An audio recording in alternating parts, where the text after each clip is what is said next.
An old mountain man named Ephraim Cole bought a rotting cabin for $5. It was every last cent he had in the world. The townsfolk laughed. They pointed at his worn-out clothes, at the weary lines on his face, and they called him a fool. But what they didn't know, what nobody could have possibly known, was that inside that broken-down shack was a secret. A secret that would unearth a generation of lies, expose a murderer, and threaten to burn their entire town to the ground. This isn't just a story about a $5 cabin. It's a story about what happens when a good man, with nothing left to lose, is pushed too far. The late March wind was a bitter thing, slicing through the Colorado town square like a barber's razor. It found the gaps in Ephraim's thin coat, a coat that had seen more winters than he cared to remember. At nearly 60, every winter felt colder than the last. He stood at the back of the crowd, a ghost among the living, listening to Sheriff Tom Karn auction off foreclosed properties from the courthouse steps. Ephraim had no business being there. His pockets held exactly $5, the meager earnings from a month of trapping rabbit and mink in the high country. It was barely enough for beans and coffee, let alone property. "Next up," the sheriff's voice boomed, cutting through the murmurs of the crowd. "The old Miller property, cabin and a quarter-acre on the south slope." A ripple of laughter went through the townsfolk. The Miller place. It was a local joke, a carcass of a cabin, its roof slumped like the back of a dying horse, its windows like vacant eyes. Old Jim Miller had died in it last winter, and most folks figured the cabin had died right along with him. "Ain't worth the match to burn it down," someone shouted from the crowd, and more laughter followed. Ephraim had seen the cabin. It was a wreck, no doubt about it, but it had four walls. It had a stone hearth. It was shelter. For a man who'd slept under pines and rock ledges for 12 long years, it felt like a palace. "Opening bid at $5, the sheriff announced, a smirk playing on his lips, knowing full well it was an insult. The laughter grew louder. Ephraim's calloused hand closed around the coins in his pocket. He could feel the familiar faces of the presidents, worn smooth by years of transactions. $5. It was everything. It was a risk that bordered on madness. But the thought of a roof, a place to finally rest his weary bones, a place to escape the ghosts that haunted him in the lonely quiet of the mountains. It was a pull he couldn't resist. His arm rose slowly, hesitantly, as if it had a will of its own. $5 from Cole, the sheriff noted, his eyes barely registering the old trapper. "Do I hear 6? The crowd just snickered. A young man in a fine coat nudged his friend. "Look at that old hermit. Reckon that cabin's a step up from the ditch he sleeps in." Ephraim's jaw tightened beneath his graying beard, but he kept his eyes fixed on the sheriff. He'd weathered worse than a rich man's scorn. $5 going once, Sheriff Carnes called, his patience wearing thin. "Going twice." The crowd had already lost interest, turning to gossip amongst themselves. "Sold!" The gavel cracked like a whip. "To Ephraim Cole for $5. He walked toward the steps, each footstep feeling heavy, the weight of every eye on his back. He counted the coins into the sheriff's outstretched hand. They felt warm, like tiny pieces of his own life force being given away. "Property's yours, Cole," the sheriff said gruffly, handing him a simple folded deed. "Such as it is." The paper felt impossibly fragile in his rough hands. He tucked it inside his coat, against his heart. As he walked away, the whispers followed him like vultures, throwing good money after bad. "That old fool's touched in the head. Place will collapse in the first big snow." He didn't look back. He had a home. For the first time since he'd buried his wife Sarah and their baby girl 12 years ago, he had a place to call his own. The ache in his chest was a familiar companion. But today, for the first time in a long time, it was joined by a flicker of something else. Something that felt dangerously like hope. The sun was bleeding behind the peaks by the time he reached the cabin. Up close, it was even worse than he remembered. The log walls leaned, the chinking had crumbled away, and a cold wind moaned through a dozen different gaps. But it was his. He pushed the door, and it screamed in protest, opening into a single, dusty room. A massive stone hearth dominated one wall, its chimney miraculously intact. The floorboards were warped and uneven, like a frozen sea. Ephraim dropped his pack. He knelt and with skilled hands coaxed a small fire to life in the hearth. The flames pushed back the biting cold, their light dancing on the grimy walls. "Thank you, Lord," he murmured, his voice hoarse. "It ain't much, but it's a start." As he stood up, his boots snagged on a warped floorboard near the hearth. The wood groaned and shifted under his weight, making a strange, hollow sound. He frowned, kneeling again to get a closer look. The board was loose. He worked his calloused fingers under the edge and pried it up. It came away with surprising ease, revealing a dark, square hole in the dirt beneath. And in that hole, something glinted in the firelight. His heart began to hammer against his ribs, a frantic, wild drumbeat in the quiet room. He reached down, his fingers brushing against cold, hard metal. It was a trunk, small, maybe a foot square, bound with iron straps and sealed with a heavy, rusted padlock. He lifted it out. It was heavy, far too heavy to be empty. Dust and cobwebs clung to it, a shroud of forgotten years. What secrets had old Jim Miller left behind? Ephraim's mind raced. The mockery of the townsfolk echoed in his ears. What if they were wrong? What if this cabin, this $5 wreck, held something more? He set the trunk on the floor, his hands shaking slightly. The lock was solid, the key long gone. He looked around the desolate cabin, then at the trunk, then at the fire. A slow smile spread across his face. "Well, Lord," he whispered to the dancing flames, "seems you might have a plan for me after all." He decided the trunk could wait until morning. For tonight he had a fire, he had a roof, and he had a mystery. It was more than he'd had in 12 years. He rolled out his thin blanket near the hearth, the fire's warmth a comforting presence. But as he drifted off to sleep, he couldn't shake the feeling that he wasn't alone. It was more than just the wind whistling through the walls. It was a sense of being watched, a feeling that the cabin hadn't given up all its secrets just yet. Dawn broke cold and sharp. The fire had burned down to glowing embers, and Ephraim's breath plumed in the frigid air. His first thought, his only thought, was the trunk. It sat by the hearth, a silent promise or a cruel joke. He rekindled the fire, set a pot of coffee to brew, and then turned his attention to the lock. He didn't have a key, but he had an old chisel and a lifetime of making do. He positioned the chisel's edge against the rusted hasp. "Apologies to old Jim Miller," he muttered, and brought a heavy piece of firewood down on the handle. The lock resisted, stubborn and old.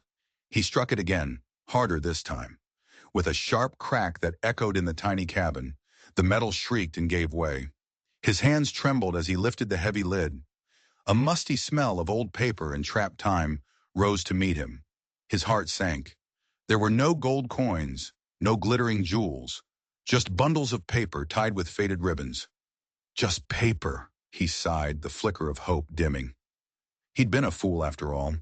Still, he pulled the bundles out, curiosity getting the better of him. He spread them on the floor in the growing morning light.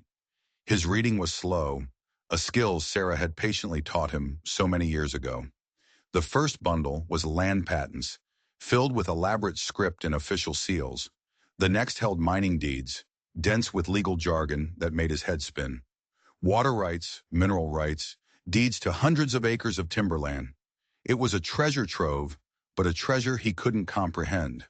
He was about to tie them all back up when a small sealed envelope slipped out from between two deeds. It fluttered to the floor. Written across the front in a bold, urgent hand were 3 words that made his blood freeze. "Silver vein, unclaimed."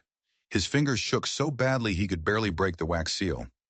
Inside was a hand-drawn map, meticulously detailed, and a claim certificate that had never been filed at the county office. It described a location deep in the hills, not 5 miles from town, an area known for producing rich strikes in the past. "Lord above," Ephraim whispered, his voice a choke sound. This was it. This was the kind of fortune men killed for. This one piece of paper was worth more than the entire town. His mind reeled. This was too big for him. He needed help, someone he could trust. The name came to him instantly. Reverend Thompson. The circuit preacher was a good man, known for his fairness and his quiet wisdom. Ephraim carefully bundled the papers, wrapped them in his spare shirt, and stuffed them deep into his pack. The coffee sat forgotten on the hearth. He had to know if this was real. As he pulled on his coat, a floorboard creaked overhead. He froze, listening. The sound of the wind, he told himself. Just the old cabin settling. But the feeling of being watched returned, stronger than before. He scanned the dark, dusty loft above him, seeing nothing but shadows and cobwebs. Shaking his head at his own foolishness, he stepped out into the cold morning, unaware that a pair of terrified eyes followed his every move. The small clapboard church was a beacon of warmth and sanity. Reverend Thompson greeted him at the door, his kind eyes showing no judgment, only welcome. "Brother Cole," he said warmly, "come in. Come in out of the cold." Inside, a pot-bellied stove radiated a gentle heat. Ephraim explained his reason for coming, his voice low and urgent, and carefully unwrapped the bundle of papers on the Reverend's desk. The preacher's expression shifted from polite interest to stunned disbelief as he examined the documents. He read each one, his brow furrowed in concentration.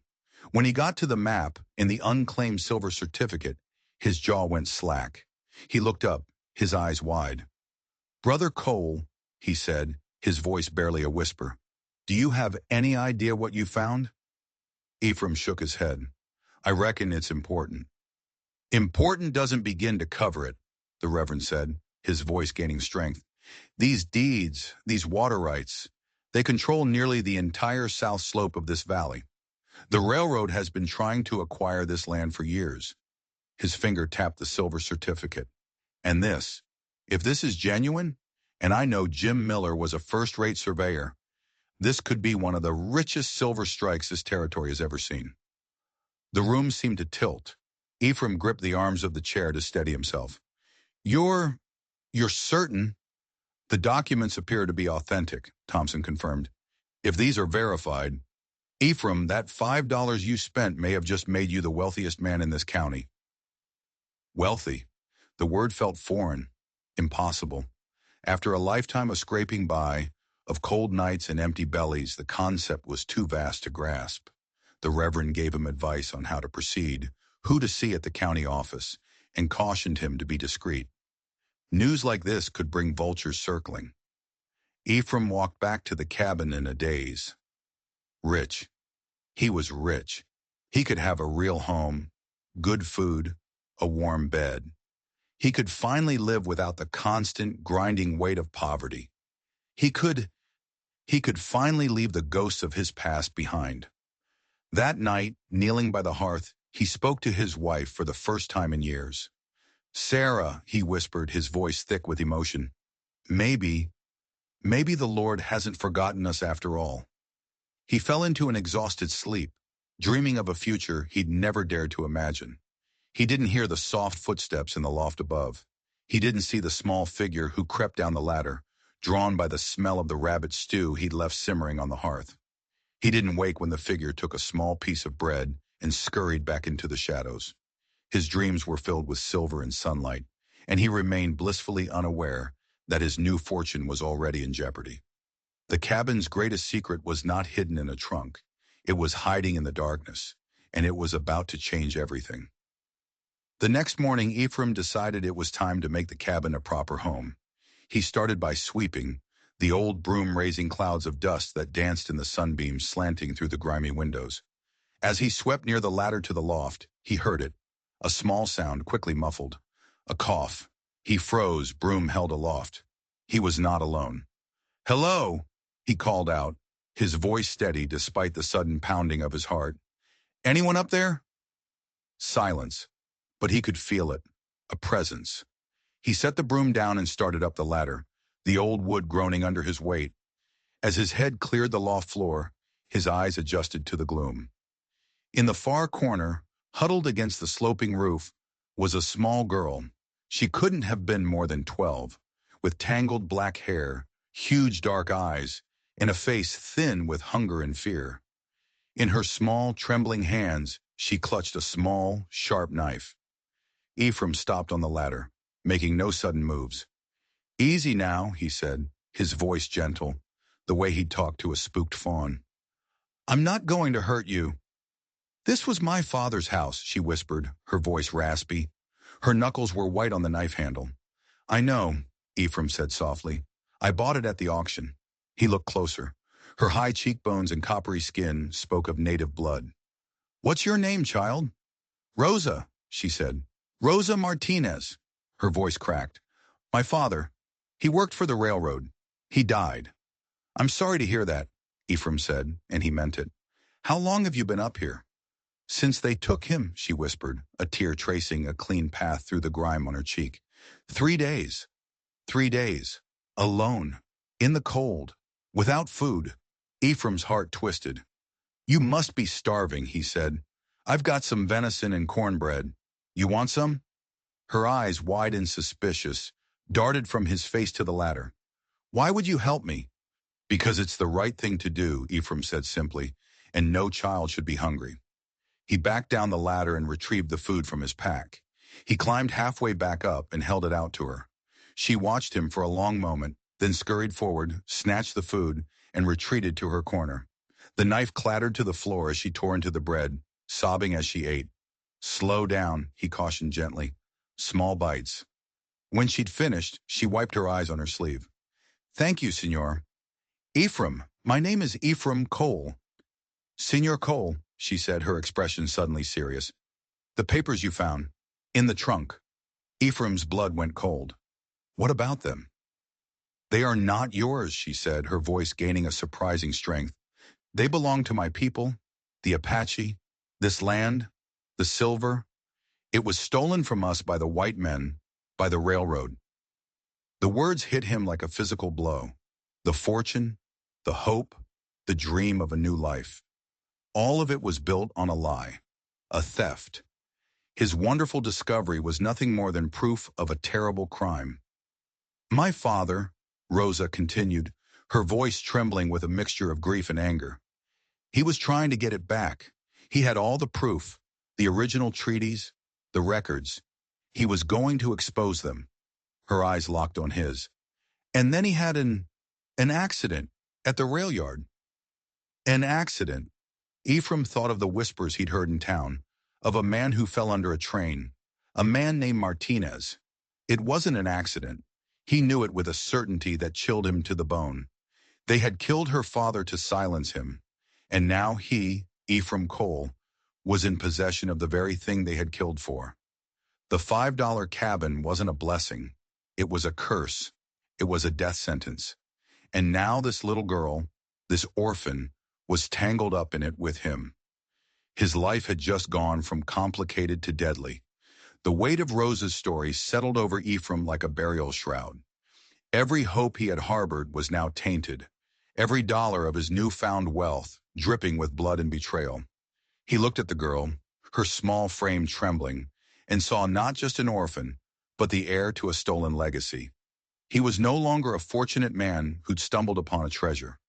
He was the keeper of a terrible secret, a secret that had already cost one man his life. That afternoon, the world outside the cabin seemed to hold its breath. News of Ephraim's discovery had begun to leak, spreading through town like a fever. In the smoky haze of the saloon, men who had laughed at him just days before now spoke his name with a mixture of envy and suspicion. And in that saloon, a man in a tailored suit listened with keen interest. His name was Silas Harland. He had cold, intelligent eyes and a smile that never quite reached them. He was an agent for the Western Pacific Railroad, a man whose job it was to make problems disappear. He bought a round of drinks, his voice as smooth as polished mahogany. This old trapper, he said to the eager crowd, clinging to some worthless old papers. A man ought to know his place. The next morning, Harlan paid Ephraim a visit. He rode a magnificent black stallion that seemed to exude the same arrogant power as its owner. Mr. Cole, Harlan called out, dismounting with a fluid grace, I represent the railroad. I understand you found some documents. News travels fast, Ephraim said, leaning on the handle of his axe. He had been splitting wood, and the weight of the tool felt reassuring in his hands. Rosa was watching from the cabin window, a small, pale face in the shadows. I'll be direct, Harlan said, his smile thin and sharp.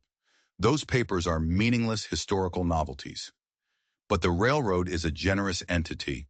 We're prepared to offer you $500 for the cabin and all its contents. A gesture of goodwill. $500. It was more money than Ephraim had seen in a decade. A week ago, he would have wept with gratitude. Now he felt nothing but ice in his veins. Not interested, he said flatly. Harlan's smile tightened. Be reasonable, old man. What use do you have for such things? Especially, his voice dropped, turning venomous, while you're harboring that little half-breed fugitive. Ephraim's knuckles went white on the axe handle. A low growl rumbled in his chest. You'd best choose your next words very carefully, mister. I'm trying to help you, Harlan said, his eyes as cold as a winter grave. Side with the Apache brat, and you'll have nothing but trouble. The railroad is the future, Cole. Progress. You don't want to stand in the way of progress. It has a tendency to crush whatever gets in its path. The threat was unmistakable. I reckon you should get back on your horse, Ephraim said, his voice dangerously quiet, and ride out of here while you still can. For a flash, the mask of civility dropped from Harlan's face, revealing the raw, ugly anger beneath. You've just made a grave mistake, old man, he snarled, swinging back into the saddle. A fatal one. He wheeled his horse and galloped away, leaving a cloud of dust and dread hanging in the air. Ephraim's shoulders slumped. He had just declared war on the most powerful entity in the territory. He looked back at the cabin, at the small face in the window. He wasn't just fighting for land or silver anymore. He was fighting for her life. That evening, he sought out Reverend Thompson, telling him everything, about Rosa, about her father's murder, about Harlan's visit. The Reverend's face grew grim. Silas Harlan is a dangerous man, he warned. He is the law in this town, in all the ways that matter. The sheriff, the mayor, they're all in his pocket. The circuit judge is due next week, Thompson advised.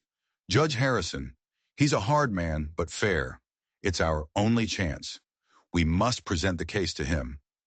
As Ephraim walked home under a sky bruised with twilight, he sensed he was being followed.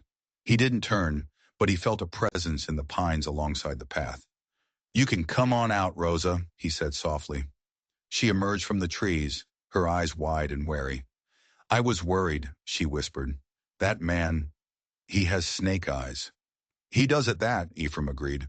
But you're safe with me. As long as I'm breathing, no harm will come to you. They walked the rest of the way in silence. The cabin, with smoke curling from its chimney, looked almost peaceful. But they both knew it was a lie. It wasn't a home. It was a fortress. And the enemy was gathering at the gates. That night, as Rosa slept fitfully by the fire, Ephraim sat with his old rifle across his lap, watching the shadows.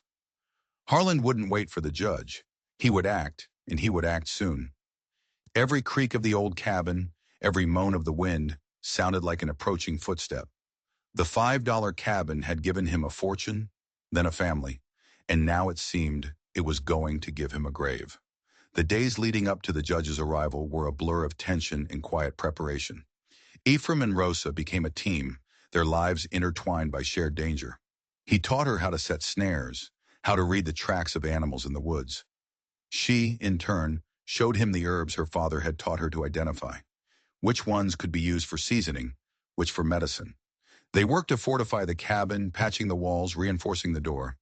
It was a futile gesture against the power of the railroad, but the work kept their hands busy and their minds off the impending storm. The town became a hostile territory. When Ephraim went for supplies, whispers followed him like his own shadow. Men who once greeted him now turned their backs. The story Harlan was spinning had taken root. Ephraim was an unstable old fool, manipulated by a thieving Indian girl, trying to blackmail the railroad. Only two people stood by them. Reverend Thompson visited often, bringing supplies and words of encouragement. And then there was Miss Eva Whitfield, the town school teacher. She was a kind, brave woman who saw the fear in Rosa's eyes and refused to look away. That child deserves an education, she declared to Ephraim one Sunday after church, ignoring the disapproving glares from the other parishioners. I want her to attend my class. At first, Ephraim hesitated. The schoolhouse would be filled with the children of the very people who scorned them. But he saw the hunger for knowledge in Rosa's eyes. She started the next day. The first few days were hard. The other children, echoing their parents' prejudices, shunned her. But Rosa was resilient, and Miss Eva was a staunch defender. Soon, Rosa's quick mind and quiet dignity began to win over a few of her classmates. She was learning to read and write in English, her mind opening up to a world beyond the confines of their besieged cabin. Each evening, by the light of a flickering lamp, they prepared their case for the judge. Ephraim would read from the deeds, trying to understand the complex legal language. Rosa would write down her memories of her father, of the stories he told about the land, of the men who had threatened him. Her small, neat handwriting filled page after page of a notebook Miss Eva had given her. One night, as they were sorting through the documents, Rosa's small finger traced the edge of a faded map. "Papa said there was more," she whispered. "He said the papers in the trunk were only part of the story. He said the real proof was hidden somewhere safe." "Did he say where?" Ephraim asked, leaning in closer. Rosa shook her head, her brow furrowed in concentration. He said to follow the water to the place where the ancestors sleep." Ephraim's heart skipped a beat. The place where the ancestors sleep. It could only mean one thing: the old tribal burial ground up in the hills, and the water. The map of the water rights showed a small creek that ran right past it. The next morning, before dawn, they slipped out of the cabin and made their way into the high country. They followed the creek, its water cold and clear, until they came to a secluded meadow. Ancient weathered stones marked the graves, silent sentinels under the towering pines. Rosa walked through the graves, her hand hovering over the stones. "He said to find the one marked with the soaring eagle," she murmured. They found it at the edge of the clearing. It was a simple flat stone, the carving of an eagle barely visible after years of wind and rain. Ephraim knelt, examining the ground around it. Nothing. It was just a grave. "Wait," Rosa said. She pointed to the stone itself. There was a small, almost invisible seam running along its edge. Ephraim pulled out his knife and carefully worked the blade into the crack. With a grating sound, a section of the stone came loose. It wasn't a gravestone. It was a lid. Beneath it was a hollowed-out space lined with oilcloth. And inside that space was another leather-bound bundle of papers. Ephraim's hand shook as he lifted it out. These papers were different. They weren't deeds or claims. They were letters. Letters between the territorial governor and an army captain, explicitly promising the land and mineral rights to Rosa's Apache ancestors in exchange for their service as scouts. And at the bottom of the pile was a sworn affidavit signed by a man who claimed to have witnessed the railroad agents murdering Miguel Martinez. The witness was a man they all knew, a man who had died in this very cabin. Old Jim Miller, the town hermit, the man everyone had dismissed as a crazy recluse. He hadn't been crazy. He had been a witness.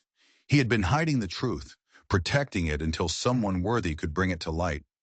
The affidavit was a bombshell. It named Silas Harlan directly.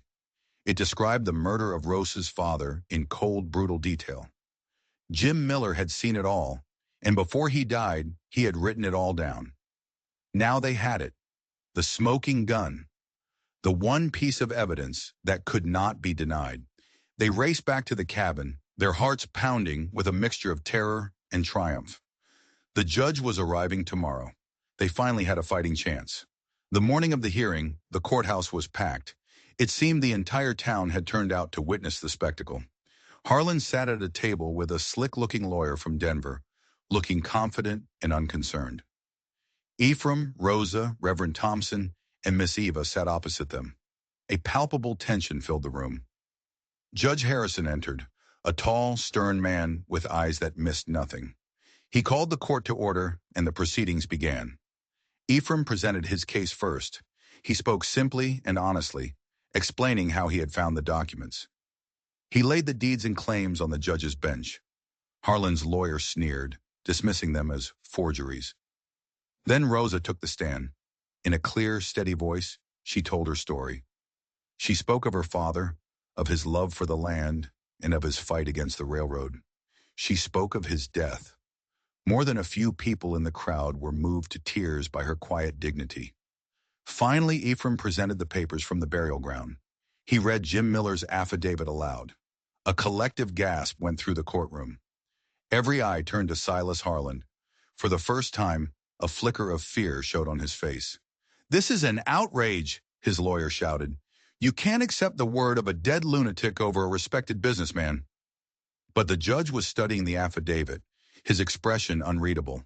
The silence stretched on, thick and heavy. Harlan's confident smirk had vanished, replaced by a pale, tight-lipped scowl. Judge Harrison finally looked up. He set his glasses down on his desk. "Having examined these documents," he announced, his voice ringing with authority, "and having heard the testimony, I find there is significant evidence to suggest that these land titles are, in fact, valid." A wave of murmurs swept through the room. "Furthermore," the judge continued, his eyes fixing on Harland, "the accusations contained within this affidavit are of the gravest nature. I am ordering Sheriff Carnes to open a full investigation into the death of Miguel Martinez." It was a victory, a stunning, unbelievable victory. Harlan and his lawyer sat in stunned silence. Rosa threw her arms around Ephraim, sobbing with relief. Reverend Thompson clapped him on the shoulder, his face beaming. For a moment it felt like it was all over. Justice had prevailed. They celebrated that night at the church, a small, joyful gathering. They felt safe, protected by the law. They had no idea that Harlan was a man who didn't play by the rules. If the law wouldn't give him what he wanted, he would use other means. As Ephraim and Rosa walked back to their cabin under a blanket of stars, they didn't see the shadowy figures detaching themselves from the darkness of the pines. They didn't smell the kerosene. They didn't hear the soft, deadly whisper of the flames until it was too late. The first warning was the smell, acrid, chemical, and sharp. It sliced through Ephraim's sleep, jerking him awake. The second was the heat, an unnatural, suffocating wave pressing against the cabin walls. He sprang from his cot, his heart instantly seizing with terror. Orange light flickered through the cracks in the logs. The whole world outside their window was on fire. "Rosa!" he screamed, his voice raw with panic. "Wake up!" Smoke was already pouring through the floorboards, thick and choking. The roar of the fire was a living thing, a hungry beast devouring their home. He grabbed Rosa, pulling her from her bed. Her eyes were wide with terror. The main door was a sheet of flame. There was no way out. "The back window!" Ephraim yelled over the roar. He dragged her toward the small opening, shielding her with his body. He smashed the glass with his elbow, ignoring the searing pain as shards sliced his arm. "You first! Go!" He lifted her, shoving her through the opening. He heard her land with a soft thud on the ground outside. "The papers, abuelo!" she cried, her voice desperate. "The trunk!" He had to get the trunk. It held everything, all their proof. He turned back into the inferno. Flames were everywhere, eating the dry wood with a terrifying speed. The heat was unbearable, searing his lungs with every breath. He saw the trunk near his cot, already licked by flames. He lunged for it, his hands blistering as he touched the hot metal. A deafening crack echoed above him. He looked up just in time to see a massive burning roof beam plummeting towards him. He threw himself to the side, but it was too late. The timber slammed into his shoulder, pinning him to the floor. Blinding pain shot through his body. He was trapped. "Abuelo!" Rosa's scream was a knife in his heart. Through the smoke and flames, he could see the trunk, just beyond his reach. He watched in horror as the fire consumed it, the leather and wood curling into black ash. The papers, the deeds, the affidavit, everything was gone. Another beam crashed down, showering him with sparks. The cabin was collapsing. With a surge of adrenaline born of pure desperation, he wrenched his body from under the beam. The pain was excruciating, but Rosa's terrified cries gave him strength. He staggered, half crawling, back to the window and tumbled out into the cold night air, his clothes smoldering. He and Rosa scrambled away from the fire, collapsing a safe distance away. They could only watch as their home, their sanctuary, was consumed. The roof caved in with a thunderous roar, sending a geyser of sparks into the night sky. Everything was gone. All of it. Every last piece of hope they had fought so hard for had just been turned to ash. They stood there shivering in the snow, watching the flames die down, leaving nothing but a smoking, black ruin. As the false dawn began to light the eastern sky, the sound of hoofbeats broke the silence. Silas Harland rode out of the trees, his men flanking him. He sat on his horse looking down at them, a cruel, triumphant smile on his face. "A terrible accident," he said, his voice dripping with mock sympathy. "Such a shame about those documents. I suppose you'll have a very difficult time proving your claims now." Ephraim's legs gave out from under him. He fell to his knees in the snow, defeated. It was over. Harland had won. He had lost everything. Again.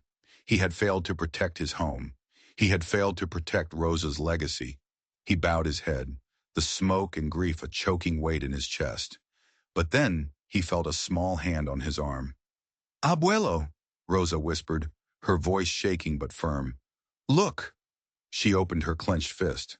Lying in her small, soot-stained palm was a single, small brass key.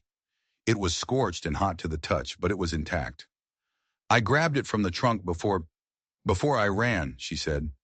It was the key to the box they had found in the trunk, the one containing old Jim Miller's personal effects, which they'd set aside. It was all they had left. One small, mysterious key, rescued from the ashes of their defeat. They found refuge at the church, two smoke-stained survivors huddled in a borrowed quilt. Miss Eva tended to Ephraim's burns while Reverend Thompson tried to offer words of comfort, but the words felt hollow. Their evidence was gone. Their home was a pile of ash. All they had was the one small scorched key. The town was abuzz with the news. Harlan's version of the story spread quickly. The old man's faulty chimney had started the fire, a tragic but predictable accident. Any talk of land claims was now just the ravings of a grief-stricken fool. Despair was a cold, heavy stone in Ephraim's gut. He had failed. He had led them to this ruin. That night, as he sat in the dark, empty church, staring at the key in his hand, Rosa came to him. She had the one other thing she'd managed to save, the tattered, hand-drawn map of the water rights, the one that had led them to the burial ground. She'd tucked it into her dress before escaping the fire. "Abuelo," she said quietly, spreading the map on the pew beside him. "What if the key isn't for the trunk?" She pointed to a spot on the map, a place where the creek bent sharply near the edge of the town cemetery. Next to it was a tiny, almost invisible drawing. It was a keyhole. Ephraim stared at the drawing. They had been so focused on the burial ground, they had overlooked this tiny detail. The cemetery. Not the tribal burial ground, but the town cemetery. A desperate, wild hope ignited in his chest. They snuck out of the church, moving like shadows through the sleeping town. The cemetery was silent and still under a sliver of moon, the headstones like crooked teeth. They found the spot on the map, where the creek ran along the cemetery's stone wall. There, half hidden by overgrown ivy, was a small iron door set into the wall.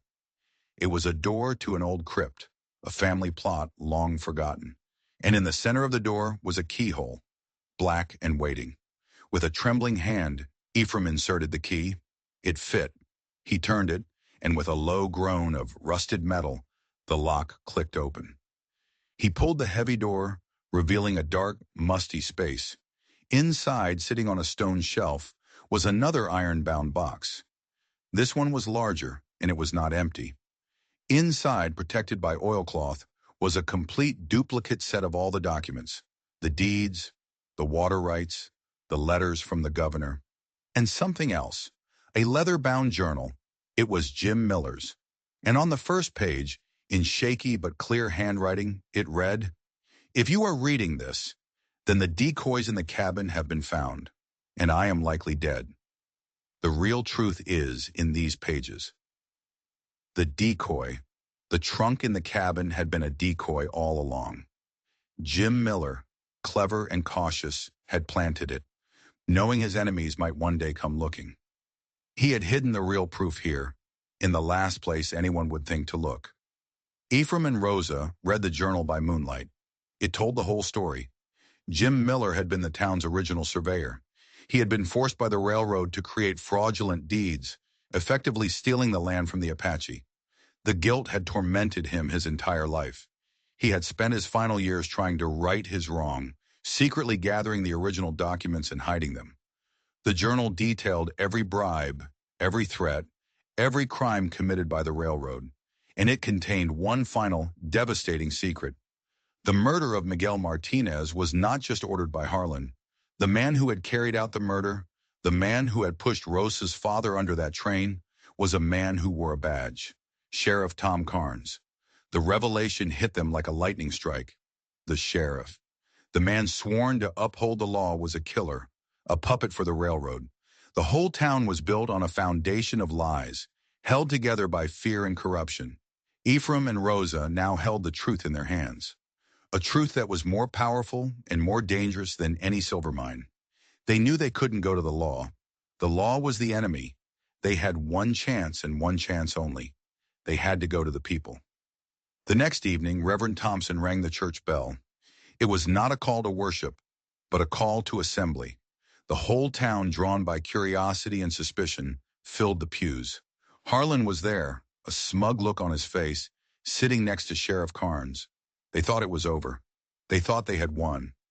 Ephraim stood at the pulpit, not as a broken man, but as a prophet. Rosa stood beside him. He told them everything.